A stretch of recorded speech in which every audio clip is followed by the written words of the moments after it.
Hello guys, magandang araw sa ating lahat.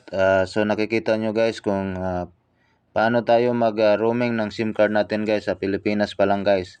So dapat po sa Pilipinas pa lang mag-roaming na kayo, mag-register na kayo para hindi kayo mahirapan pagdating dito sa abroad. So ayan guys, katulad ng sa akin, naka-roaming ako dyan, ka-roaming na yan. So tuturo ko sa inyo kung paano. Punta lang tayo sa message guys, message ng mga mobile natin. Dapat may load balance po tayo na at least 100 regular loads. At saka gawin natin ito na 1 hour before departure guys. So yan guys, type nyo lang yung capital roam on to 333.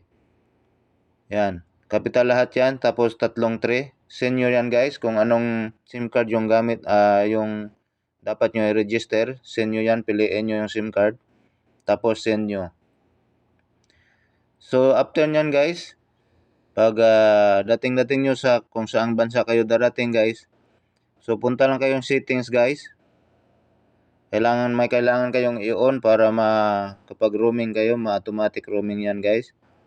So yung iba kasi guys, automatic roaming na kung naka-on yung naka-on na, naka-enable na yung mga SIM card nyo. So dito naka-enable yan sa akin, so off ko lang. So settings yan, punta kayong settings, SIM card, enable SIM card natin yan. So ayan. So nawala yung R guys kasi in-off ko yung SIM card ko. So pag open ko ng SIM card ko, enable SIM card, kung napapansin nyo, bumalik yung R. So ayan ay R sa baba. Ibig sabihin roaming yan guys. So dito guys, sa bandang baba, i-on nyo din tong roaming. Nakalagay na roaming. So ito guys. So on lang natin. So pag on nyo, allow data roaming yan guys. Allow lang natin. So ayan guys. Yan po ang magiging setup guys para hindi kayo mamablema guys at makapag-roaming kayo pag nandito na kayo sa abroad.